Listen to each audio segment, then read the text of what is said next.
नमस्कार, मैं अभिषेक कुमार आप सभी का स्वागत करता हूं फोकस स्टडी विद अभी में। तो आप सभी को मेरा जय गुरु। तो चलिए आज से हम लोग स्टार्ट करने न्यू टॉपिक आवर्त सारणी या फिर कहेंगे इसे पीरियोडिक टेबल। बहुत इंपॉर्टेंट टॉपिक है। और देखिए केमिस्ट्री में जब अगर हम लोग बात करें तो आपका जो पीरियोडिक टेबल स्टार्ट हुआ है, इसके बाद मेटल, नन मेटल, और इसके बाद मतलब ऐसे ऐसे टॉपिक आपको मैं अब कराते चलूँगा जो आपके डेली यूज़ में, ठीक है ना। आप केमिस्ट्री में जो चीज़ को आप खोज रहे थे, जिसकी तलाश कर रहे थे, जो आप मैसेजेस कर रहे थे, तो आज से आपकी चीज़ें स्टार्ट है। लेकिन अब आप सोच रहे हैं सर इसी चीज़ को आप पहले करा देते। तो देखिए मैंने क्या किया, केमिस्ट्री में 3 टॉपिक खत्म किया है। एक तो एसिड बेस और सॉल्ट खत्म किया। रीज़न कि आपका जेएसएससी आप जब 2016 का पेपर लेंगे तो उसमें एसिड बेस सॉल्ट से कम 3 सवाल पूछे गए थे। तो मैंने उसको अच्छे से निपटा दिया 14-15 क्लास में, मतलब इतना ही अच्छे से निपटाया कि मैंने फिर आप लोगों को प्रैक्टिस करवाया। तो आप लोगों को मैं खुद बोला कि भाई अब मुझे सवाल नहीं मिल रहे हैं कि मैं कैसे बनाऊं नए सवाल जो आपसे ना बने। इतने अच्छे लेवल पे चीज़ें दी। फिर मैंने केमिस्ट्री में आपको करवाया एटॉमिक स्ट्रक्चर और मैटर्स। 2 टॉपिक मैंने इसलिए करवाई और इसमें इतना टाइम लगा और इतने डिटेल में, क्योंकि जैसे आपकी बॉडी की रीढ़ की हड्डी होती है ना, बैकबोन जिसे कहते हैं, उसी प्रकार केमिस्ट्री की बैकबोन आपने खत्म कर लिया। और ख़त्म ही नहीं आपने किया, आपने पानी पानी की तरह अपने कंसेप्ट को क्लियर किया। ये मुझे नहीं पता कि आपने कितने शिद्दत से चीज़ों को फॉलो किया है, लेकिन हाँ मैंने अपना काम शिद्दत से किया। दूसरी बात, अब आप केमिस्ट्री में उस लायक बन गए हैं कि आप केमिस्ट्री की किताबों को उठा रहे होंगे और जब पढ़ रहे होंगे तो एलिमेंट्स वर्ड आ रहे हो या फिर कंपाउंड वर्ड आ रहा हो, उसमें आपके एटम्स आ रहे हैं चाहे मॉलिक्यूल्स आ रहे हैं, यानी कि हिंदी में कहें अणु, परमाणु, यौगिक, तत्व, इन सब चीज़ों से अब आप खेल रहे होंगे, ठीक है। अब उसकी जो उपयोगिता है, देखिए मैंने आपको फर्स्ट डे ही सबसे पहले मैंने केमिस्ट्री जब स्टार्ट की थी तो मैंने आपको बताया था कि ये आपका पूरा का पूरा केमिस्ट्री इतने में ही समाप्त हो जाएगी, ठीक है। देखने में इतना सा था, लेकिन अब आपको समझ में आ रहा है कि इसकी क्वालिटी क्या है सर। तो इस पे सर बहुत मेहनत होता है, बहुत अच्छे लेवल पे मैं बहुत एक्सपीरियंस वे में मैं चीज़ों को आपको दे रहा हूँ, यकीन मानिए। अब देखिए क्वेश्चन को लड़ाना ये मकसद नहीं होता है, आपको चीज़ों को समझा देना ये सबसे बड़ी इंपॉर्टेंट है। मैंने जैसे कहा कि एनसीईआरटी, अब एनसीईआरटी से बाहर आएगा भी नहीं, ये भी याद रखिएगा। खैर, देखिए मैटर्स चैप्टर को हमने स्टार्ट किया। सबसे पहले मैटर्स में हमने क्लासिफिकेशन, इन सारी चीज़ों को देख करके, फिर केमिकल क्लासिफिकेशन में हमने शुद्ध पदार्थ को ख़त्म किया। मिक्सचर को मैंने बोला अभी साइड रखिए। प्योर में अब आपका एलिमेंट्स आया, कंपाउंड को बहुत बखूबी से समझा। अब देखिए इस एलिमेंट के अंदर आपको पढ़ना है मेटल, नन मेटल यानी कि मेटलॉइड, यानी इसी के अंदर आपका ये periodic table metal, non metal, metalloid. उसके बाद ऑर्गेनिक में सब कुछ, साबुन हो चाहे पेट्रोल हो चाहे कोल हो चाहे आप रेडियो एक्टिव एलिमेंट की बात कर रहे हो, ग्रीन हाउस इफेक्ट, मतलब जितना चीज़ आप सोच रहे हैं ना वो सारा चीज़ यहीं पे ख़त्म हो जाएगा, ठीक है। तो चलिए इन सब चीज़ों को अब छोड़, हम आपके ब्लूप्रिंट के सामने आपको दिखाया कि मैंने जो केमिस्ट्री की ब्लूप्रिंट रखी थी उसी पर मैं चीज़ों को लेकर के चल रहा हूँ और अंत अंत तक चीज़ों को दिखाऊंगा इसी तरह से। खैर, अब आते हैं सर कि हमारा जो एप्लीकेशन है फोकस स्टडी विद अभी, आप में से जो लोग इंस्टॉल नहीं किए तो सबसे पहले इंस्टॉल करिए, और जो लोग कर लिए हैं और अगर इच्छुक है, अगर 180 मार्क्स, मैं फिर से कह रहा हूँ 180 प्लस मार्क्स मैं इसीलिए कह रहा हूँ क्योंकि इसमें मैथ्स तो है, रीजनिंग है और साइंस, इसकी तो मैंने 100% की गारंटी ली है भाई। देखिए अब 100% की गारंटी कहने का मतलब, इसका मतलब ये नहीं कि केवल हमारे ऊपर ही सब कुछ है। हमारे साथ जितना मेहनत हम लोगों ने किया उसका आपको 50% मेहनत करना पड़ेगा तब जा करके। अब रही बात सर 20-20, 60 तिया 60 तिया 180 मार्क्स यहाँ प्लस कैसे, तो कंप्यूटर का फ्री मैंने टेस्ट प्रोवाइड किया आप लोगों के लिए 1 रुपये में। तो वो आपका ऐसा ऐसा क्वेश्चन मैंने अभी 5 में डाला हूँ, अभी 5 टेस्ट और डालूंगा। देखिए उससे तो डायरेक्ट क्वेश्चन रहेंगे। और दूसरी चीज़, मैंने कहा कि एक वीडियो है कंप्यूटर की, उसको आपको देखना है 6 से 7 सवाल वहीं, यानी कि 18 से 21 सवाल आपका उस वीडियो से कवर हो जाएगा, ठीक है। मास्टर वीडियो है वो कंप्यूटर की। तो इस तरह से आपका 180 प्लस मार्क्स तो कि मैथ्स और रीजनिंग और साइंस में हो जाएगा भाई। और ये स्कोरिंग पार्ट है, और कंप्यूटर यहाँ से आप 100% मार्क्स सिक्योर कर सकते हैं। देखिए चीज़ों को समझिए जो स्ट्रेटजी में मैंने बताई थी। अब इतना टाइम लिया इसके लिए मैं क्षमा प्राप्ति हूँ। यहाँ से अब हम लोग आगे चलते हैं, आगे बढ़ते हैं और आगे चीज़ों को कवर करते हैं। देखिए पीरियोडिक टेबल यानी कि आवर्त सारणी, इसे हमें, इसमें हमें पढ़ना क्या है, तो आपको ये तो समझ में आ रहा है सर एलिमेंट्स क्या होता है, तत्व किसे कहते हैं, तो किसे कहते हैं आप हमें बताइए एक बार। हमने एलिमेंट्स को डिफाइन किया था कि वह पदार्थ, पदार्थ क्या होता है अब हमें ये बताइए। देखिए ये खूबसूरती होती है सर पढ़ने की और पढ़ाने की, मैं जो एक एक वर्ड बोल रहा हूँ आप उसको समझ पा रहे हैं। मैंने कहा पदार्थ, पदार्थ मतलब मैटर, मैटर क्या होता, इस प्रकार से क्वेश्चन होता है सर, अगर मैटर बोला तो मैटर क्या होता है, और मैटर को डिफाइन करें तो मैटर को हमने डिफाइन किया है जिसके पास दो कंडीशन सेटिस्फाई करने की क्षमता हो, एक तो उसके पास अपना सेल्फ मास हो और दूसरा स्पेस ऑक्युपाई कर रहा हो, उसे हम क्या नाम देंगे, मैटर्स का नाम देंगे, यानी पदार्थ, यानी कि वह पदार्थ, यानी कि पदार्थ, क्लियर। तो वह पदार्थ जो सिमिलर टाइप्स ऑफ एटम या फिर एक प्रकार के ही परमाणु से या फिर सिमिलर टाइप्स ऑफ मॉलिक्यूल्स या फिर एक प्रकार के ही अणु से मिलकर के बने हो, उसे ही आप क्या कर रहे थे, एलिमेंट्स कह रहे थे या फिर तत्व कह रहे थे, ठीक है।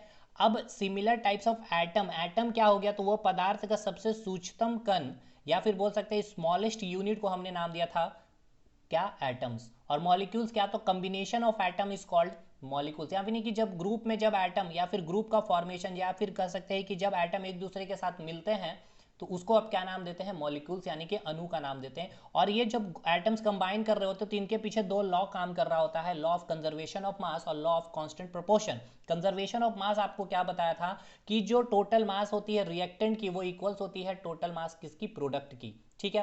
केमिकल रिएक्शन यहाँ पे हो रही होती है, और केमिकल रिएक्शन आप किसे कहते हैं, जिसमें आपकी रिएक्टेंट में जो भी एलिमेंट्स होगी और जो प्रोडक्ट में जो आपका कंपाउंड आ रहा होगा उसकी जो प्रॉपर्टी होगी रिएक्टेंट और प्रोडक्ट की कंप्लीटली डिफरेंट होगी। जैसे कि अगर आपने एसिड और बेस को कंबाइन किया तो आपको मिला सॉल्ट, तो देखिए एसिड की प्रॉपर्टी बेस की प्रॉपर्टी पूरी की पूरी तरह से डिफरेंट थी सॉल्ट से, ठीक है।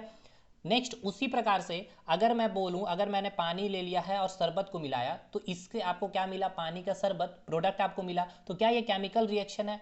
अगर आपने पानी में नमक मिलाया और आपको मिल गया नमकीन पानी, तो क्या ये केमिकल रिएक्शन है, तो आप कहेंगे बिल्कुल नहीं, ये नहीं है। क्यों नहीं है, क्योंकि मैंने केमिकल रिएक्शन का आपको डिफाइन ये किया है कि जो भी आपके रिएक्टेंट में जो आपके पास कंपाउंड है या फिर जो यौगिक आपने कंबाइन किया है उसकी जो प्रॉपर्टीज होगी और जो आपका प्रोडक्ट मिल रहा है उसमें उसकी जो प्रॉपर्टी होगी वो कंप्लीटली डिफरेंट है। तो जो आपको शरबत मिला या नमकीन पानी मिला उसमें पानी भी मिला सेम एज इट इज, जो शरबत में आपको मिठास मिली वो किसके कारण, चीनी के कारण, और जो आपको नमकीन पानी मिली उसमें नमकीनपन किसके कारण, तो बस वही नमक के कारण। यानी कि यहाँ तो सेम प्रॉपर्टीज है, लेकिन एसिड बेस और जो सॉल्ट आप देख रहे हैं सॉल्ट कंप्लीटली अलग है उसकी प्रॉपर्टीज एसिड और बेस से।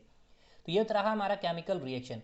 तो अब हमने ये बात की सर एलिमेंट्स, यानी कि टोटल जो एलिमेंट्स है आपके पास, मैंने देखिए किस प्रकार से पूरी की पूरी दोनों टॉपिक रिवीजन करवा दी भाई, मैटर्स और एटॉमिक स्ट्रक्चर।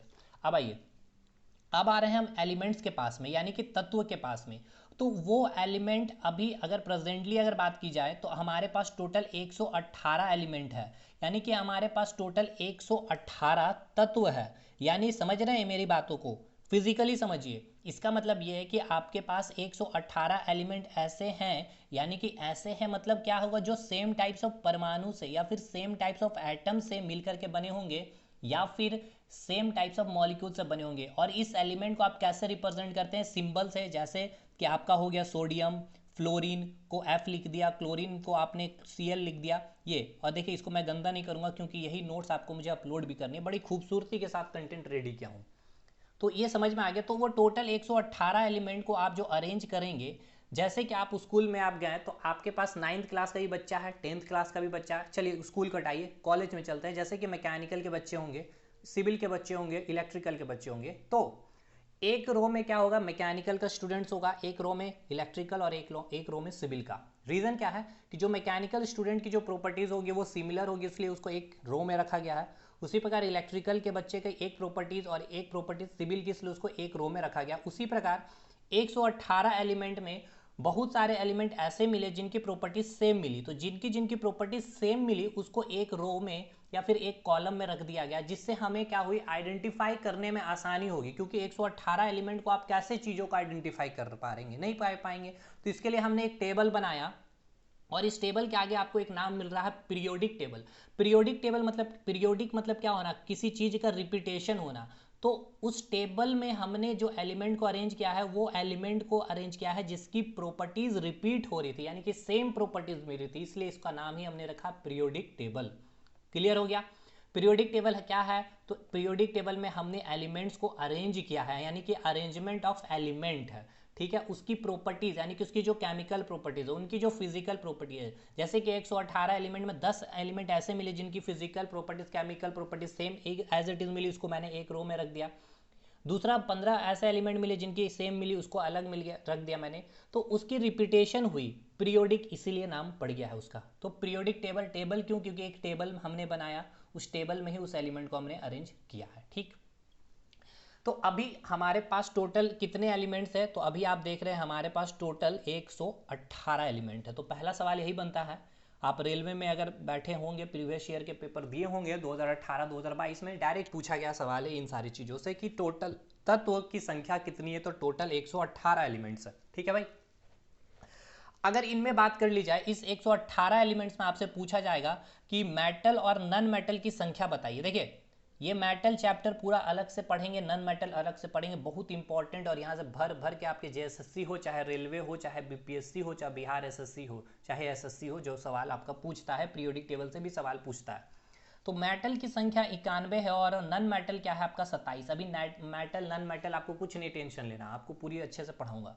तो 118 एलिमेंट में आपके 91 ऐसे एलिमेंट है जो क्या है, धातु हैं, और 27 ऐसे एलिमेंट यानी कि 27 ऐसे तत्व हैं जो आपको क्या है, अधातु है। क्लियर? 118 एलिमेंट्स में प्रकृति में जो हमें मिली है तत्व वो कितने थे, 98, और 20 हमने बनाए हैं, यानी कि जो अपने आर्टिफिशियल एलिमेंट का नाम दे रहे हैं या कृत्रिम तत्व का नाम देंगे, वो संख्या कितनी है, 20। तो देखिए, 3 सवाल, टोटल तत्वों की संख्या, टोटल नंबर ऑफ एलिमेंट कितना, तो 118 एलिमेंट्स। 118 एलिमेंट में आपका अगर पूछ लिया जाए कि धातु और अधातु की संख्या हमें बताइए, तो आप क्या कहेंगे? तो आप धातु की संख्या कितना बताएंगे, 91। ठीक है, और अधातु की संख्या आप कितना बताएंगे, 27। ठीक, यहाँ पे क्लियर हो गया। अब इसके बाद आपसे पूछा जाएगा कि 118 एलिमेंट्स में कितने ऐसे तत्व हैं जो आपके प्राकृतिक में मिले हैं हमें, यानी कि नेचुरली मिले, तो 98, और कृत्रिम तरीके से यानी कि आर्टिफिशियल एलिमेंट को जितने बनाए गए हैं वो संख्या कितनी है, 20। अब एक चीज़ और याद रखिएगा, जो आपका नन मेटल का मैंने संख्या यहाँ पर बताया है, यानी कि नन मेटल बोले तो आपकी अधातु की संख्या मैंने कितना बताया, 27। ठीक है, अब देखिएगा एक सवाल यहाँ से बनता है कि इस नन मेटल के बाद आपका एक सवाल बनता है मेटलॉइड से। ठीक है ना, मेटालॉइड, जिसको हिंदी में कहेंगे उपधातु। ये क्या है भाई?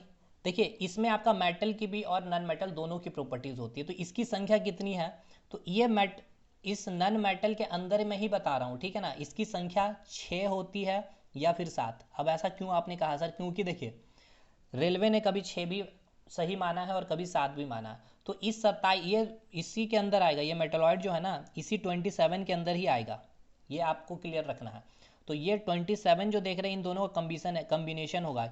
अगर 6 मेटलॉइड हैं तो टोटल 21 नन मेटल हो गए, और अगर 7 मेटलॉइड हैं तो टोटल 20 नन मेटल होंगे।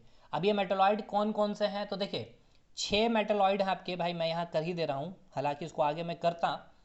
टोटल मैं 7 का नाम लिख रहा हूँ, जिसको बहुत लोग मतलब कि नहीं मानते हैं उसको भी मैं अभी हटा दूंगा। ठीक है, पहले 7 का मैं नाम लिख दे रहा हूँ। यहाँ पे एक हो जाएगा बोरोन, ठीक है, फिर हो गया सिलिकन, फिर हो गया जर्मेनियम, फिर हो गया आपका आर्सेनिक, फिर हो जाएगा आपका एंटीमनी, फिर हो जाएगा टेल्योरियम, टेल्योरियम, और एक हो जाएगा आपका पोलोनियम। ठीक है, पोलोनियम आपको मैंने बताया था सबसे ज़्यादा इसका ही आइसोटॉप्स प्रेजेंट होता है। ठीक है, अब बहुत लोग क्या होते हैं या फिर बहुत से किताबों में पोलोनियम को क्या किया जाता है, उपधातु नहीं मानते हैं। तो इसलिए ये 6 आपको कभी कभी मिलेगा और कभी 7। तो देख लीजिएगा ऑप्शन में क्या है, और डायरेक्ट आपको दे देगा बोरोन, सिलिकन, जर्मेनियम और एक अलग एलिमेंट का नाम, और आपसे पूछेगा इनमें से कौन उपधातु नहीं है या इनमें से कौन डिसिमिलर है। तो भाई ये याद रखिएगा, और मैं यहाँ रेड से इसको गोल कर दे रहा हूँ, या फिर मैं रेड से यहाँ टिक कर दे रहा हूँ इस पर। ये क्लियर रखिएगा कि ये मेटलॉइड में कोई कोई कंसीडर करता है, कोई कोई नहीं। मेरा मतलब है कोई किताबें करती है, कोई किताबें नहीं करती, कभी कमीशन भी करती है, कभी कमीशन भी नहीं करती है। क्लियर है भाई? तो चलिए भाई, अभी हमने क्या क्या चीज़ें कवर की, पहले क्वेश्चन की मैं बातें करूं तो total number of element 118, natural प्राकृतिक में 98, आर्टिफिशियल 20, धातु धातु की बात की जाए तो 27 अधातु है, 91 आपकी धातु है। ठीक है, 91 एलिमेंट आपकी धातु हो गई और 27 अधातु। इस 27 में अगर बात किया जाए कितने उप धातु हैं, तो आप बोलेंगे 6 या 7। नाम boron, silicon, germanium, arsenic, antimony, tellurium, polonium. Polonium की सबसे ज़्यादा आइसोटॉप। आइसोटॉप क्या होता है? एटॉमिक नंबर तो सेम लेकिन एटॉमिक मास डिफरेंट, और सेम एलिमेंट। याद आ रहा है भाई एटॉमिक स्ट्रक्चर की क्लासेस? तो यहाँ मैंने कहा है कि सबसे अधिक इसकी आइसोटॉप्स मिलती है हमें प्रकृति में। और दूसरी चीज़ मैंने ये बताया कि हो सकता है कि आपको पोलोनियम कंसीडर नहीं करेगा, तो टोटल 6 आपको माना जाएगा मेटलॉइड। और कैसे क्वेश्चन दिया जाएगा, डायरेक्ट दे देगा 4 में से 3 ईयर और एक अलग दे देगा, पूछा जाएगा कौन डिफरेंट है, यानी कि समझ लेना है कि आपसे पूछ रहा है कि मेटलॉइड, और या फिर आपसे पूछा जाएगा कि इनमें से कौन सा उपधातु नहीं है। यहाँ तक क्लियर है भाई। अब देखिएगा, तो ये जो 118 एलिमेंट्स हुए हैं, अब इस 118 एलिमेंट्स को जो हमें अरेंज करनी है ना, तो इसके लिए भाई बहुत सारे साइंटिस्ट आए, ठीक है, बहुत सारे नहीं, 4 साइंटिस्ट आएंगे, चारों साइंटिस्ट के बारे में हमें पढ़नी है और यहाँ से आपके सवाल बनते हैं। तो इन 118 एलिमेंट को जो आपको सजाना है, सबसे पहले जो साइंटिस्ट आए कि किस प्रकार से एलिमेंट को सजाया जाएगा, वो अभी देखिए, अभी प्रेजेंटली 118 एलिमेंट है, लेकिन जब पहले साइंटिस्ट डोवेर्नियर साहब जब आए तब 118 नहीं था, ठीक है, ये भी याद रखिएगा, तब 118 एलिमेंट्स नहीं थे इनके पास, ये अप्रॉक्स मान के चलिए 35-40 एलिमेंट थे जिनको क्या करना था, अरेंज करना था इनको। तो अब अरेंज करना मतलब क्या, टेबल में अरेंज करने का मतलब क्या भाई, अरेंज करने का मतलब ये है कि उनकी प्रॉपर्टीज़ के आधार पर, मतलब सेम प्रॉपर्टीज़ के एलिमेंट को एक साथ रखेंगे, फिर सेम प्रॉपर्टीज़ को एक साथ रखेंगे, तो ताकि इससे क्या होगा ना कि देखिए अभी हमारे पास क्या पीरियोडिक टेबल है पूरा, अभी मैं आपको याद कर रहा हूँ, देखिए कुछ चीज़ें आपको याद नहीं करना, आपको सब कुछ याद हो जाएगा, मैं आपको एक एक चीज़ पीरियोडिक टेबल की याद करा दूंगी, कहाँ पे एलिमेंट कौन सा ब्लॉक में कौन से रो में, सब चीज़ ठीक। लेकिन हाँ, इसमें अब आप कितना आराम से पढ़ लेते हैं पीरियोडिक टेबल, आपके पास पीरियोडिक टेबल है तो आपको पता है ना कि अल्कली मेटल है, अल्कलाइन मेटल है, तो ऑक्सीजन फैमिली है, नाइट्रोजन फैमिली है, हेलोजन फैमिली है, इनर्ट गैस है, तो आपको ये पता है कि अल्कली मेटल मैंने नाम ले लिया, यानी कि आपके पूरे एलिमेंट के बारे में आपको पता चल गई। मैंने कह दिया अल्कलाइन मेटल, क्षारीय मृदा धातु, क्षारीय धातु, ऑक्सीजन फैमिली, हेलोजन फैमिली, या फिर मैं इनर्ट गैस, अक्रिय गैस के बारे में आपको समझ में आएगी, ये स्टेबल एलिमेंट है, ये ना तो रिएक्शन में पार्टिसिपेट करेंगे, इसके आउटर मोस्ट इलेक्ट्रॉन में कितना इलेक्ट्रॉन होगा, इनर्ट गैस की आपको याद आ रहा है एटॉमिक स्ट्रक्चर में, फुल्ली फिल्ड होते हैं, हीलियम में केवल 2 होते हैं, बाकी सब में 8 होते हैं, ये सब चीज़ें हमने बताई है भाई। तो देखिए ये मैंने कैसे बता दिया, केवल उनके सारे प्रॉपर्टीज़ को मैंने बता दी, मैंने तो ऐसा नहीं कि हर एलिमेंट के अलग अलग प्रॉपर्टीज याद किए, नहीं, केवल मैंने बोला अल्कली मेटर यानी कि क्षारीय धातु, अभी आपको नहीं समझ में आ रहा होगा अल्कली मेटर अल्कलाइन मेटर, अभी आएगा, तो ये अभी हम लोग पढ़ेंगे ना, तो इनको एक टेबल फॉर्म में अरेंज कर दिया गया जिससे अभी हम आसानी से पढ़ पा रहे हैं। तो सबसे पहला जो स्टेप लिया गया, उनको जो स्टार्ट किया अरेंजमेंट करने के लिए, वो साहब थे डोवेर्नियर साहब। अभी तक अगर कुछ समझ में नहीं आई कोई दिक्कत नहीं, बस इतना अभी जो मैंने ये समझाया ये आपको समझ में आ जाना चाहिए, ठीक है। मैंने अल्कली अल्कलाइन मेटर प्रॉपर्टीज़ वाली बातें जो बोली नहीं आया होगा, मुझे पता है, सब पता है, देखिए एक स्टूडेंट की तरह मैं चीज़ों को समझाता हूँ आपको, ताकि मुझे पता है कि क्या है कि स्टूडेंट्स को डाउट आएगा, इसीलिए। तो फर्स्ट साइंटिस्ट से जितने सवाल है सबको देखते चलते हैं। पहले साइंटिस्ट कौन थे, डोबेर्नियर साहब थे। इन्होंने एलिमेंट को कैसे अरेंज किया था यह सुनते चलिएगा। तो यहाँ मैंने लिखा है कि इन्होंने he arrange the elements in increasing order of atomic mass in 1817-1829। अब एक बार आपको हंसी आई होगी ये देख करके ईयर कि सर अब ईयर साइंस में भी याद करनी पड़ेगी, तो बिल्कुल रेलवे ने पूछा था, तो जेएसएससी वाले को टेंशन, रेलवे ने पूछा तो हम क्यों, तो ठीक है कोई नहीं, अब कंटेंट में मैंने लिख दिया तो मैंने बोल दिया, लेकिन रेलवे पूछती है पीरियोडिक टेबल के ईयर 4, 2, 3 याद रखने पड़ेंगे भाई, आप देख सकते हैं प्रीवियस ईयर के पेपर को भी। तो he arrange the element in increasing order of atomic mass in 1817 और 1829, मतलब कि इसने तत्वों को परमाणु द्रव्यमान के बढ़ते क्रम में रखा था। तो ये इंपॉर्टेंट लाइन है, समझिएगा सबसे पहले कि परमाणु द्रव्यमान यानी कि एटॉमिक मास क्या होता है, आपको समझ में आ रहा होगा, मैंने पढ़ाया है। एटॉमिक मास क्या होता है, रदरफोर्ड ने आपको बताया था कि जो एटम है, एटम के सेंटर में न्यूक्लियस प्रेजेंट होता है और उस एटम का पूरा मास कहाँ केंद्रित होता है, सेंट्रल पे, प्रोटॉन और न्यूट्रॉन का ही मास, ठीक है ना। क्यों इलेक्ट्रॉन का मास हमने नहीं कंसीडर किया, क्योंकि इलेक्ट्रॉन का मास बहुत ही नेग्लिजिबल होता है, इसलिए उस एटम का पूरा जो मास कंसंट्रेटेड होता है सेंट्रल पे, उस न्यूक्लियस पे, यानी कि प्रोटॉन और न्यूट्रॉन का जो मास कंबाइन करता है, उससे ही उस एटम का हम क्या निकाल रहे होते हैं, परमाणु द्रव्यमान या फिर एटॉमिक मास, ठीक। तो ये डोवेर्नियर साहब ने क्या किया कि इन्होंने तत्वों को परमाणु द्रव्यमान के बढ़ते क्रम में रखा, यानी कि एक रखा, फिर उसके बाद उससे जो ज़्यादा आया परमाणु द्रव्यमान उनको रखा, फिर उससे ज़्यादा उनको रखा, उससे ज़्यादा उनको, इस प्रकार से इंक्रीजिंग ऑर्डर एटॉमिक मास के अकॉर्डिंग अरेंज किया इन्होंने एलिमेंट को। तो सवाल कैसे पूछेगा, पहले पूछेगा कि जो डोवेर्नियर साहब आए तो पहले साइंटिस्ट कौन थे, तो पहले साइंटिस्ट डोवेर्नियर साहब थे, उन्होंने एलिमेंट को किस प्रॉपर्टीज में या फिर किस गुण पे उन्होंने अरेंज किया, तो उन्होंने किस बेसिस पर अरेंज किया, एटॉमिक मास इंक्रीजिंग ऑर्डर में, यानी कि जो एलिमेंट की फिजिकल प्रॉपर्टी और केमिकल प्रॉपर्टीज जो है, ठीक है ना, यानी कि जो भौतिक गुण और रासायनिक गुण जो है वो सिमिलर होगी जैसे जैसे एटॉमिक मास इंक्रीज होती जाएगी। उन्होंने ये प्रॉपर्टीज, यानी कि बोल सकते हैं कि इन्होंने ये लॉ दिया था एक तरह से, इस तरह से अभी आप बोल सकते हैं। तो किस बेसिस पे, परमाणु द्रव्यमान या फिर बोल सकते हैं एटॉमिक मास के अकॉर्डिंग, ठीक। और इन्होंने एक लॉ दिया, उस लॉ का नाम था ही गिवन लॉ ऑफ ट्रेड, या फिर इन्हें कहा जाता है त्रियक नियम भी। ठीक है, अब ये त्रियक नियम से क्या समझ में आता है आपको समझना होगा, यहाँ से सवाल बनते हैं। त्रियक मतलब तीन, इन्होंने तीन एलिमेंट या फिर बोल सकते हैं तीन तत्व इन्होंने लिए थे। ठीक, पहला तो क्वेश्चन आपको ये समझ में आ गया कि इन्होंने एलिमेंट को कैसे अरेंज किया, उसके इंक्रीजिंग ऑर्डर ऑफ एटॉमिक मास पे, यानी कि उनकी जो परमाणु द्रव्य बढ़ते क्रम के आधार पर उन्होंने इंक्रीजिंग ऑर्डर पे अरेंज किया था एलिमेंट को। ठीक, 1817-1829 में। तो जो इन्होंने अरेंज किया, इसके लिए इन्होंने एक लॉ दिया, लॉ ऑफ ट्रेड कहा जाता है, जिसे इन्हें त्रियक नियम भी कहा जाता है। इसके लिए इन्होंने तीन एलिमेंट्स लिए। अब इन्होंने इस लॉ में क्या कहा, यानी कि ये जो ट्रेड लॉ जो इन्होंने लॉ ऑफ ट्रेड जिसे कह रहे हैं या त्रियक नियम जो कह रहे हैं, उन्होंने इस नियम को कैसे या फिर कैसे अप्लाई करके एलिमेंट को अरेंज किया, उसको सुनिएगा। According to this in a triad, ठीक है ना, इन अ ट्रेड यानी कि एक ट्रेड में कितने एलिमेंट होंगे, तीन एलिमेंट्स होंगे। ठीक, तो in a triad atomic mass of the central element, तीन एलिमेंट है यानी कि तीन, यानी कि एक दो तीन। ठीक, तो जो सेंट्रल एलिमेंट जो होगा, ठीक है ना, यानी कि जो मध्य वाला जो तत्व होगा, is the average of atomic mass of first and third element. क्या मैं बोला, इनके अनुसार, किनके अनुसार, डोबेर्नियर साहब के अनुसार, एक त्रियक में मतलब कितना एलिमेंट, तीन एलिमेंट। तो एक त्रियक में मध्य तत्वों के परमाणु द्रव्यमान पहले और तीसरे तत्व के परमाणु द्रव्यमान का औसत होगा। आपको समझ में नहीं आया होगा, कोई बात नहीं, अभी हम आपको समझाते हैं एग्जाम्पल लेकर के। देखिए, डोबेर्नियर साहब ने जो लॉ ऑफ ट्रेड दिया था, उन्होंने इस ट्रेड के में क्या कहा कि जो एक ट्रेड है, एक ट्रेड यानी कि एक त्रियक मतलब तीन एलिमेंट, तो मैंने तीन एलिमेंट लिया है, ए एलिमेंट, बी एलिमेंट और सी एलिमेंट। ठीक, तो उन्होंने ये कहा जो सेंट्रल एलिमेंट है यानी कि जो मध्य में जो तत्व है, उसका जो परमाणु द्रव्यमान है या फिर कह सकते हैं इसका जो एटॉमिक मास है, वो किसके बराबर होगा, फर्स्ट एलिमेंट और थर्ड एलिमेंट का एटॉमिक मास का जो आप एवरेज निकालोगे, उसका इक्वल आपका होगा जो आपका बी का परमाणु द्रव्यमान के बराबर। जैसे कि इसका मास हो गया ए, मास ए लिखा मैंने, इसका मास बी लिखा, इसका मैंने मास सी लिखा। तो मास ऑफ बी यानी कि बी तत्व का जो द्रव्यमान होगा वो किसके बराबर होगा, मास ऑफ ए और मास ऑफ सी का एवरेज। तो मैं इसको क्या करूं, 2 से डिवाइड कर दूं।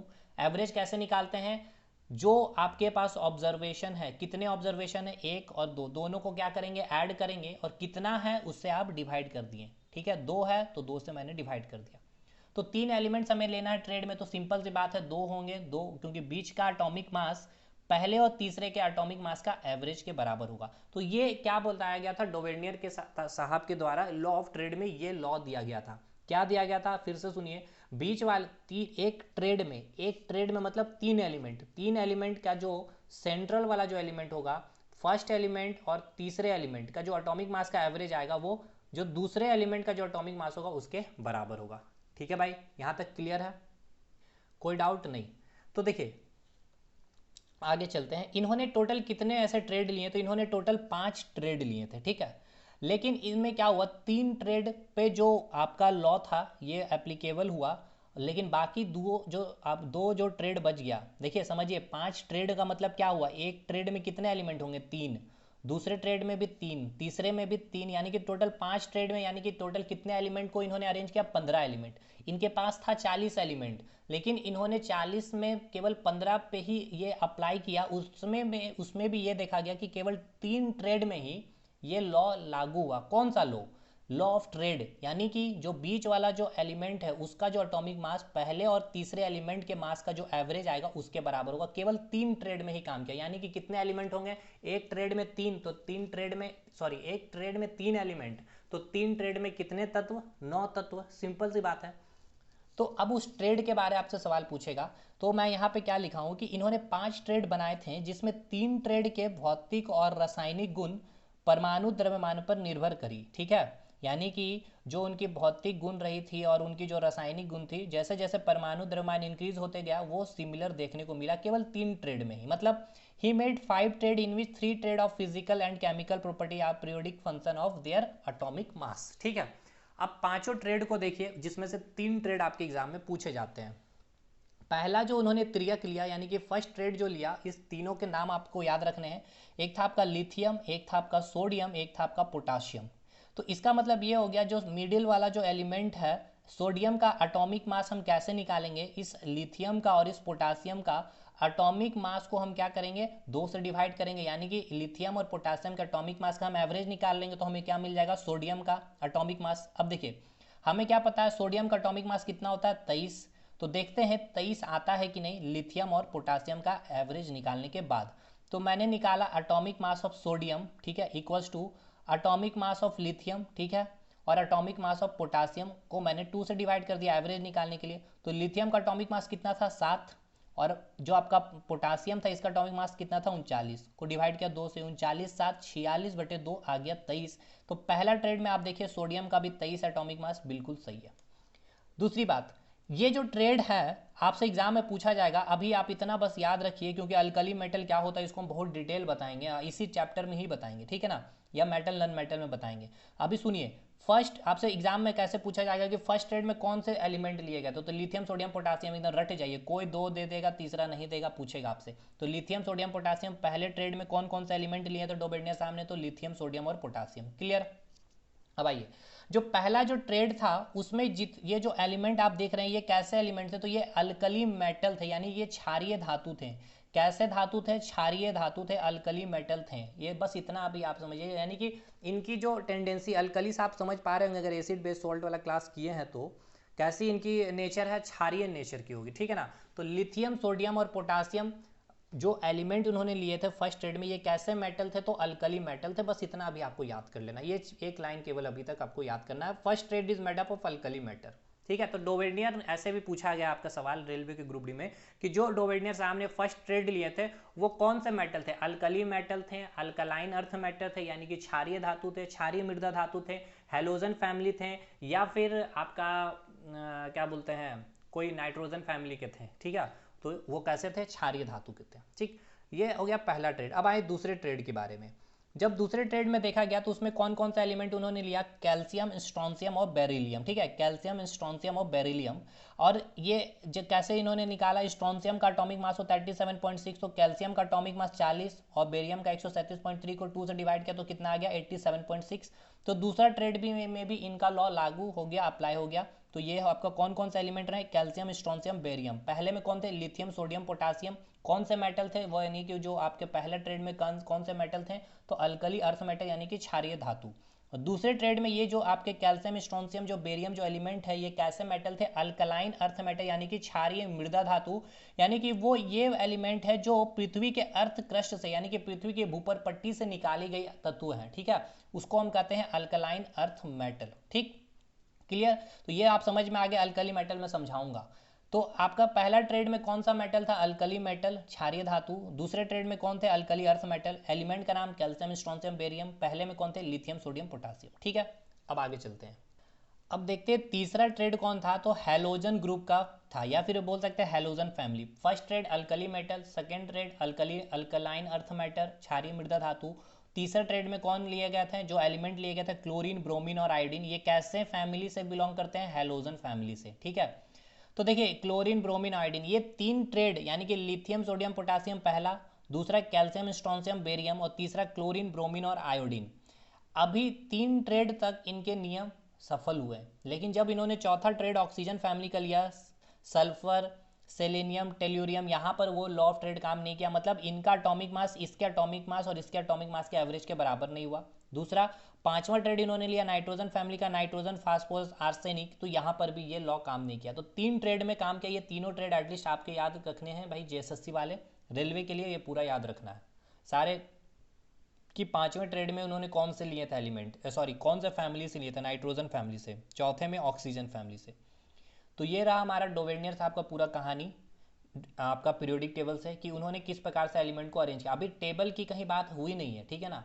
अभी उन्होंने किसी ने अभी साइंटिस्ट ने आपको ये नहीं बताया कि एक टेबल बनाएंगे उसमें इतना ग्रुप होगा, उसमें इतना पीरियड होगा, ठीक है ना, इतना वर्ग होगा या फिर इतना समूह होगा या फिर इतना आपका आवर्त होगा, ये सब बातें अभी इन्होंने नहीं बताई थी। डोवेनियर साहब ने बस इतना कहा 40 एलिमेंट ही थे उनके पास, तो उन्होंने से केवल 3 ट्रेड में 9 एलिमेंट को उन्होंने अरेंज कर दिया था लॉ ऑफ ट्रेड में। और कैसे अरेंज किया था? तो इंक्रीजिंग ऑर्डर ऑफ एटॉमिक मास पे, ठीक है। उन्होंने एक लॉ दिया था जिसमें कहा था कि बीच वाले जो एलिमेंट होंगे एक ट्रेड में 3 एलिमेंट में जो बीच वाला एलिमेंट का जो एटॉमिक मास होगा पहले और तीसरे एलिमेंट के एटॉमिक मास के बराबर होगा। तो पहले ट्रेड में कौन था? अल्कली मेटल क्षारीय धातु, दूसरा में अल्कली अर्थ मेटल क्षारीय मृदा धातु, तीसरे में था आपका halogen family chlorine bromine iodine, चौथे में होगी oxygen family sulphur selenium tellurium, और नाइट्रोजन फैमिली नाइट्रोजन फास्फोरस और आर्सेनिक। क्लियर। अब चलते हैं हम लोग सेकंड साइंटिस्ट न्यूलैंड साहब के पास, ठीक है भाई।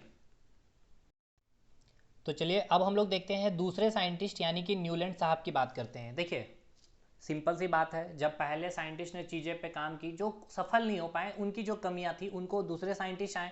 मैंने एटॉमिक स्ट्रक्चर्स में आपको बताया था, डाल्टन साहब ने जो भी बातें दी एटम के थ्योरी से रिलेटेड वो गलत हुए, उसको सही किया। फिर रदरफोर्ड, बहुत सारे जे थॉमसन साहब आए, फिर नील्स बोर आके उसके कमियों को दूर किए, फिर फाइनली बोर्सबरी स्कीम आ गया जिसमें आपको फाइनली चीज़ें पता चल गई कि एटम में कैसे इलेक्ट्रॉन का अरेंजमेंट होता है, ऑर्बिट होता है, ऑर्बिट के अंदर सब ऑर्बिट होते हैं, यानी कि सेल्स के अंदर सब सेल होते हैं, सब सेल में भी जहां इलेक्ट्रॉन प्रेजेंट होता है उसे हम कहते हैं ऑर्बिटल या फिर उसे कहते हैं कक्षक, ठीक है। उसमें भी वो कैसे प्रेजेंट होते हैं? तो clockwise anti clockwise spin mode जिसे कहते हैं, फिर उसमें एस पी डी एफ सारी चीज़ें देखिए, इलेक्ट्रॉनिक कन्फिग्रेशन देखिए। तो उसी प्रकार एलिमेंट्स जो हमारे पास 40 थे, अब 40 के बाद जब न्यूलैंड साहब आएंगे तो इनके पास एलिमेंट की संख्या भी बढ़ जाएगी, ठीक है। तब तक खोज हो गई थी, या फिर बोल सकते हैं नेचुरली एलिमेंट इनको मिल, मतलब कि अभी हमारे पास आ गए थे टोटल 56 एलिमेंट। तो अब देखिए ये कुछ बताएंगे अपने तरीके से किस प्रकार से हमें एलिमेंट्स को अरेंज करना है। तो चलिए इनकी पूरी हिस्ट्री हम जानते हैं सबसे पहले। तो पहली चीज़ तो हमें ये याद रखना है कि इन्होंने जो थ्योरी दिया था या जो लॉ दिया था उस लॉ का नाम पूछा जाएगा कि न्यूलैंड लॉ ऑफ ऑक्टेव या फिर ऑक्टेव लॉ किसने दिया था? न्यूलैंड का अष्टक सिद्धांत किसने दिया था? आपको याद रखना है न्यूलैंड ने दिया था, ठीक है। कब दिया था? देखिए इसमें भी कंफ्यूजन 1866 और 1864 में, एकदम रेलवे। देखिए 1866 में आपको किताबों में मिलेगी एनसीईआरटी वगैरह में, और आपका ग्रुप डी माना है 1864, तो इसलिए मैंने दोनों रख दिया। बोला ना भाई, कंटेंट एकदम अपडेटेड मिलेगा आपको और एकदम ऑथेंटिक और पूरी एक्सपीरियंस के साथ है भाई, एकदम पैनी नज़र हम रख रहे हैं अभी आपकी जो भी एग्जामिनेशन हो रही है, हर एग्जामिनेशन का क्वेश्चन मैं रख रहा हूँ। तो न्यूलैंड साहब ने ये कहा कुछ नहीं, उन्होंने ये सिद्धांत दिया कि कौन सा सिद्धांत? अष्टक सिद्धांत, यानी कि लॉ ऑफ ऑक्टेव का सिद्धांत दिया था। किसने दिया? न्यूलैंड ने दिया था 1866 या 1864, आप याद रखेंगे। दूसरी बात, इन्होंने कैसे अरेंजमेंट की, उनकी जो थ्योरी थी उसको सुनिए। He arrange the element in increasing order of atomic mass. इन्होंने भी जो अरेंज किया एलिमेंट को, वो भी क्या आधार रखा था? इंक्रीजिंग ऑर्डर ऑफ एटॉमिक मास, यानी कि इसने तत्वों को परमाणु द्रव्यमान के बढ़ते क्रम में ही रखा। मतलब जो एलिमेंट के एटॉमिक मास बढ़ेंगे वैसे ही उनके प्रॉपर्टीज यानी कि केमिकल प्रॉपर्टीज और फिजिकल प्रॉपर्टीज भी क्या होंगी? सिमिलर मिलेगी, ठीक है। आगे चलते हैं। अकॉर्डिंग टू दिस लॉ, यानी कि जो ये लॉ दिया था इन्होंने अष्टक का सिद्धांत यानी कि ऑक्टेव लॉ जो दिया इन्होंने, इस सिद्धांत में इन्होंने क्या कहा था? इन्होंने ये कहा, according to this law the properties of the first element is similar to the properties of eighth element, ठीक है। देखिए क्या इन्होंने कहा? इन्होंने ये कहा कि अकॉर्डिंग टू दिस लॉ, अब देखिए मैं इन सारी चीज़ों को लिख लिया पहले और पढ़ा रहा हूँ अभी, इसलिए क्योंकि अब मैं आपका कोर्स जल्दी कंप्लीट कर दूँ, लिख लिख के पढ़ा रहा हूँ तो देखिए काफ़ी टाइम भी लगा। तो इस तरह से अगर मैं करूँगा तो कोई दिक्कत तो आपको नहीं होनी चाहिए, और फिर बोलिएगा तो मैं लिख लिख करके भी चीज़ें करूँगा भाई, हिंदी इंग्लिश लिखने में टाइम जाता। तो मैं देखिए अभी मैं कितना टाइम दिया सेकंड साइंटिस्ट के पास, शायद मैं इस तरह से करता तो अभी पहले साइंटिस्ट में ही रहता। तो इसमें भी कोई दिक्कत नहीं है, कंटेंट एकदम मलाई वाला अपलोड भी हो जाएगा एप्लीकेशन में, ठीक। तो खैर इसकी लॉ इन्होंने क्या कहा था भाई? इन्होंने ये कहा, according to this law the properties of, भाई डिजिटल बोर्ड में भी तो लोग यही ना कर रहे पीपीटी भाई, हम तो अभी तक जितना साइंस आपको पढ़ाए हैं लिख लिख करके एक एक चीज़ पढ़ाएं भाई, ठीक है। बहुत बड़ी बात है, यकीन मानिए आपको नहीं समझ में आएगा। खैर ये है आपका लॉ के बारे, सुनिए ध्यान से। According to this law the properties of the first element is, अच्छा ये आपको समझ में आ रहा है? जो लॉ का नाम न्यूलैंड लॉ ऑफ ऑक्टेव यानी कि अष्टक सिद्धांत से मतलब समझ में आ रहा? अष्टक मतलब 8, ठीक है। तो 8 रिलेट कर पा रहे हैं, जैसे कि डॉबर्नियर साहब ने दिया लॉ ऑफ ट्राइड, यानी कि ट्राइड से ट्राई यानी कि तीन तीन एलिमेंट लिया था। उसी प्रकार से अष्टक में 8 एलिमेंट की कुछ बातें होगी, ठीक है। अब क्या बातें होगी उसको समझिएगा। इस लॉ में क्या बोला गया? इस लॉ में ये कहा गया sir, according to this law the properties of the first element is similar to the properties of eighth element, ठीक है। यानी इसके अनुसार पहले तत्व के जो गुण हैं, ठीक है ना। इनके अनुसार पहले तत्व के गुण आठवें तत्वों के जो गुण है उसके समान होगी। मतलब ये आपका पहला व्यक्ति जो होगा खड़ा, ठीक है ना, इसका प्रॉपर्टीज किसके बराबर होगा, जो आठवें नंबर पे खड़ा होगा उसके समान होगा। ठीक, उसी प्रकार अगर ये दूसरा व्यक्ति है, इसका प्रॉपर्टीज किसके समान होगा, आठवें के बाद नौवां का जो व्यक्ति होगा उसके समान होगा। ठीक है, तो ये आपके जो न्यूलैंड साहब थे उन्होंने यही अष्टक का सिद्धांत इसीलिए नाम दिया, यानी कि अष्टक मतलब आठवें नंबर पे जो प्रॉपर्टी सॉरी एलिमेंट जो होगी उसकी जो प्रॉपर्टीज होगी वो पहले एलिमेंट में जो पहले नंबर में जो एलिमेंट होगा उसकी प्रॉपर्टीज के बराबर होगा। इसके अनुसार पहले तत्व के गुण, ठीक है ना, पहले तत्व जो होंगे, पहले नंबर पे जो तत्व होंगे उसके गुण आठवें नंबर पे जो तत्व होंगे उसके गुण के क्या होंगे, समान होंगे। ठीक है भाई। इनके समय टोटल नंबर ऑफ एलिमेंट कितने थे, 56 थे। अभी इनके पास 56 एलिमेंट्स हैं, इनको अरेंज करना था। तो इन्होंने इनको अरेंज करने के लिए अष्टक का सिद्धांत दिया। अष्टक का सिद्धांत आपको क्लियर है कि नहीं, समझ में आया कि नहीं? अभी आपको अच्छे से समझ में आएगा, बिल्कुल एग्जाम्पल के साथ ही समझाएंगे। अभी इतना तो चीज़ें क्लियर है। अब देखिए, इन्होंने जब 56 एलिमेंट को अरेंज करना स्टार्ट किया तो सबसे पहले इन्होंने पहला एलिमेंट कौन सा रखा था। पहला एलिमेंट कौन सा रखने का मतलब ये है कि जो अष्टक सिद्धांत इन्होंने दिया कि पहला एलिमेंट का प्रॉपर्टी आठवें के बराबर होगा, तो इस पहले नंबर में किस एलिमेंट को रखा था, तो फर्स्ट एलिमेंट जो न्यूलैंड का था वो कौन था, हाइड्रोजन था, ये याद रखिएगा। और जो अंतिम एलिमेंट को इन्होंने जो अरेंज किया था वो किसको रखा था, थोरियम को रखा था। तो पूछा जाएगा न्यूलैंड के, ठीक है ना, पीरियोडिक टेबल में पहले एलिमेंट को उसने किसने, कौन से पहले एलिमेंट उन्होंने रखे थे, तो हाइड्रोजन तत्व को रखा था। और अंतिम तत्व कौन सा रखा था, उन्होंने थोरियम रखा था। टोटल नंबर ऑफ एलिमेंट्स कितने थे, 56 एलिमेंट न्यूलैंड के समय उपस्थित थे। अष्टक का सिद्धांत किसने दिया, न्यूलैंड ने दिया। पहले और आठवें एलिमेंट का प्रॉपर्टीज क्या होना चाहिए, सिमिलर होना चाहिए, यही अष्टक का सिद्धांत है। लेकिन क्या आपको पता है कि ये टोटल के टोटल जो 56 एलिमेंट को इन्होंने जो अरेंज किया, 56 में आपको 56 एलिमेंट को ये जो आपका इनका जो नियम दिया हुआ था अष्टक सिद्धांत, ये लागू नहीं हो पाया। जिस प्रकार 40 एलिमेंट जो डोबेनियर साहब के पास थे उनको अरेंज करना था, और अरेंज करने के लिए उन्होंने जो लॉ दिया था, लॉ ऑफ ट्रेड, उसमें से केवल और केवल क्या हुआ था, 9 एलिमेंट को ही उन्होंने लॉ ऑफ ट्रेड के अकॉर्डिंग अरेंज कर पाया, बाकी एलिमेंट को उनके लॉ उन्होंने फॉलो ही नहीं किया। उसी प्रकार अभी 56 एलिमेंट में केवल और केवल मैं अभी आपको बताऊंगा, क्या बताऊंगा, टोटल तत्वों की संख्या के कितने तत्व को इन्होंने अरेंज कर पाया था। तो 56 एलिमेंट को ये अपने अष्टक के सिद्धांत के अनुसार मतलब कि अरेंज नहीं कर पाया। अरेंज नहीं कर पाया कहने का मतलब ये कि ये 56 एलिमेंट में उनके सिद्धांत लागू नहीं हुए। तो इनके सिद्धांत क्या थे कि पहले और आठवें नंबर पे जो एलिमेंट है उसके बराबर होंगे प्रॉपर्टी, यानी दूसरे नंबर पे आप जो होगा तो उसके बाद वो कौन सा, 9वें एलिमेंट के प्रॉपर्टीज के बराबर होगा। तीसरे नंबर में जो एलिमेंट होगा वो 10वें नंबर के एलिमेंट के प्रॉपर्टीज के बराबर होनी चाहिए, यही है अष्टक सिद्धांत। लेकिन ये 56 के एलिमेंट में ये प्रॉपर्टीज काम नहीं की। तो ये याद रखना है, पहला एलिमेंट कौन किसको रखा था, न्यूलैंड साहब ने हाइड्रोजन का रखा था। अंतिम एलिमेंट किसको रखा था, उन्होंने थोरियम को रखा था। अब तो ये कहाँ मतलब किस एलिमेंट तक इनकी लॉ अप्लाई हुई, ठीक है, तो वो आपको नाम याद रखना है, कैल्शियम तक, ठीक है ना। It is applicable up to calcium, यानी कि कैल्शियम के बाद इनका लॉ क्या होता है, फेल हो जाता है। अब इन पूरी चीज़ों को समराइज में कर रहा हूँ बहुत अच्छे से, अब आपको पूरी क्लियर हो जाएगी। देखिए मैं क्या बोल रहा था, न्यूलैंड साहब ने क्या किए, इस प्रकार से एलिमेंट को इंक्रीजिंग ऑर्डर ऑफ एटॉमिक मास के बेस पे टोटल 56 ऐसा एलिमेंट, अभी पूरा एलिमेंट मैंने नहीं लिखा क्योंकि यहीं तक हमें काम करना है, तो ऐसे 56 एलिमेंट रखें। पहले एलिमेंट कौन थे, हाइड्रोजन, और अंतिम एलिमेंट कौन सा होगा, थोरियम, ठीक है। उन्होंने ये कहा था, यानी कि अष्टक सिद्धांत उनका क्या कह रहा था कि ये देखिए कितने नंबर का, मैं नंबरिंग करते चल रहा हूँ, ठीक है। ये हो गया फर्स्ट, ये हो गया आपका सेकंड, ये हो गया आपका थर्ड, ये हो गया फोर्थ, ये हो गया फिफ्थ, ये हो गया आपका सिक्स्थ, ये हो गया सेवन्थ, ठीक है भाई, सेवन्थ नंबर का एलिमेंट है। तो अष्टक सिद्धांत में न्यूलैंड ने ये कहा था कि जो पहला जो एलिमेंट है, जो आठवें जो एलिमेंट है उसकी प्रॉपर्टीज के बराबर होगी, ठीक। तो पहला किसके प्रॉपर्टीज के बराबर होगा, हाइड्रोजन का प्रॉपर्टीज फ्लोरीन के बराबर होगा। फ्लोरीन का प्रॉपर्टीज किसके बराबर होगा, क्लोरीन के बराबर होगा। क्यों, अब देखिए कैसे, पहला आपको ये तो क्लियर हो गया, पहला, अब 7 के बाद कहाँ आएगा, 8वां नंबर पे यही आएगा। तो मैं यहाँ भी लिख सकता था, लेकिन क्या किया मैंने, एक जगह इसको एक फॉर्म में लिख दिया है ताकि आपको दिक्कत ना हो। हाइड्रोजन, फ्लोरीन और क्लोरीन की प्रॉपर्टीज एक बराबर है, ठीक है, समझ में आ रहा भाई। यानी मैं फ्लोरीन के बारे में बोलूँ तो आपको क्लोरीन की भी प्रॉपर्टीज समझ में आ गई, हाइड्रोजन की भी प्रॉपर्टीज समझ में आ गई, ठीक। उसी प्रकार दूसरे नंबर में जो उन्होंने रखा था, लिथियम को रखा था। तो दूसरे नंबर का जो एलिमेंट है इसकी प्रॉपर्टीज किसके बराबर होगी, तो 8वें नंबर पे जो उपस्थित होगा, तो दूसरे के बाद काउंट करिए कौन आएगा, ये पहला नंबर अब हो गया, दूसरा, तीसरा, चौथा, पांचवा, छठा, सातवां, आठवां। तो ये दूसरा किसके बराबर आएगा? सोडियम की प्रॉपर्टीज के बराबर। तो लिथियम सोडियम के बाद फिर कौन आया? पोटासियम।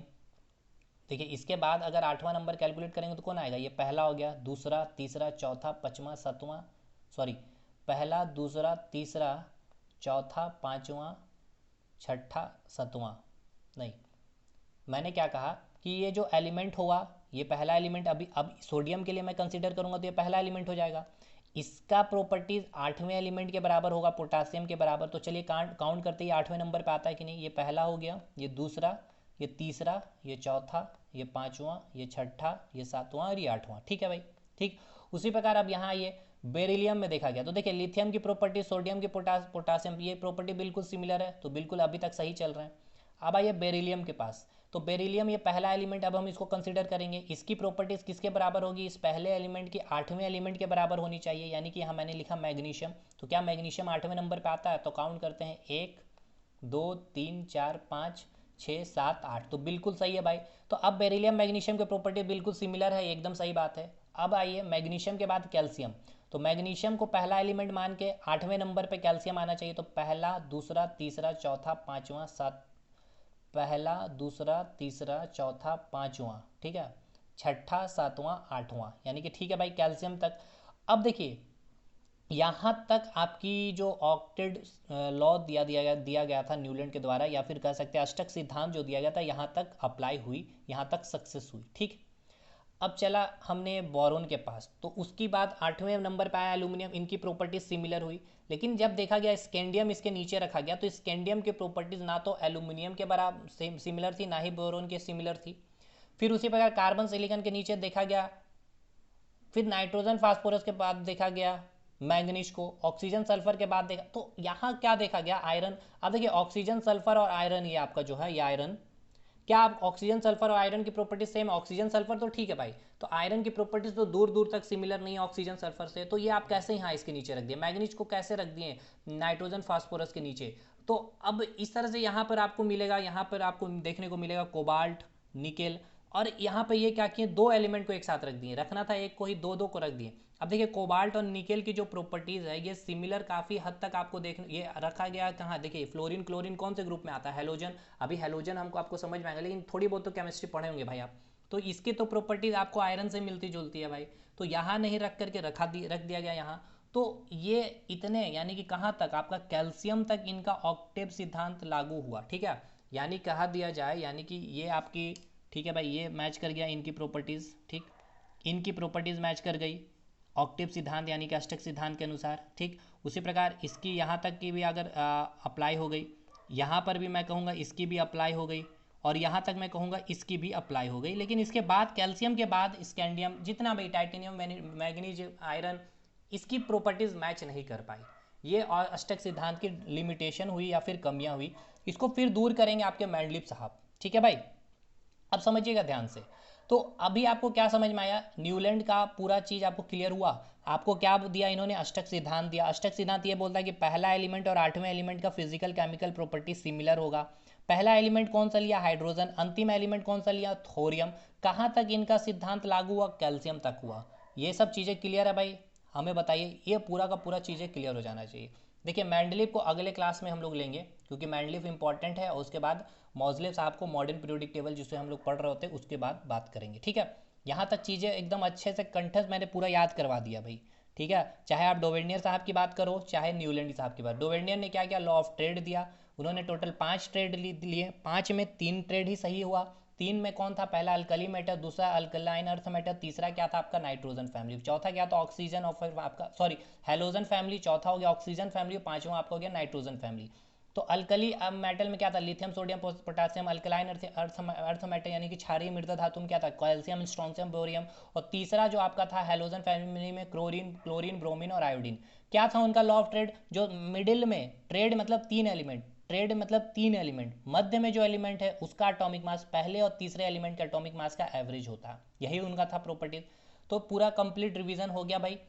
अच्छा, सेकंड साइंटिस्ट कौन थे आपके? न्यूलैंड साहब थे। टोटल कितने नंबर ऑफ एलिमेंट उनके पास थे? टोटल 56 एलिमेंट थे, ये भी आपको याद रखना। दैट्स ऑल, यहाँ पे चीज़ों को समाप्त करते हैं। अब मैंडलिप के पास चलेंगे। इतना चीज़ आप एक बार अच्छे से माइंड में रखिए। मैंडलिप साहब ने किस प्रकार से एलिमेंट को अरेंज किया उसके ऊपर अब हम लोग बातें करेंगे। ठीक है भाई।